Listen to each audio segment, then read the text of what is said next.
سقط في حفرة مظلمة واختنق من ضيقها، فلما رموا له الحبل ليخرجوه لف الحبل على عنقه بإحكام، سحبوا الحبل فمات مخنوقا.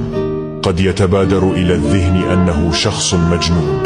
ما الذي يجعل أحدهم يلف الحبل على عنقه في اللحظة التي ينتظر فيها الخلاص والخروج من حفرة مظلمة؟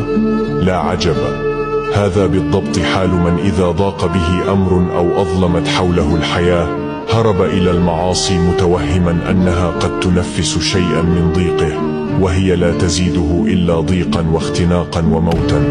باختصار، الحزن لا تبعده سيجارة، والضيق لا تزيله أغنية وجيتار. ظن الغافلون أن بها جلاء للصدور، فما ازدادوا بها إلا عتمة وضيقا وثبورا. لنعد إلى الله ونتقرب إليه سبحانه، لنسجد لله تعالى بإخلاص ولنتمسك بحبل الطاعات، ذاك هو طوق النجاة. السلام عليكم.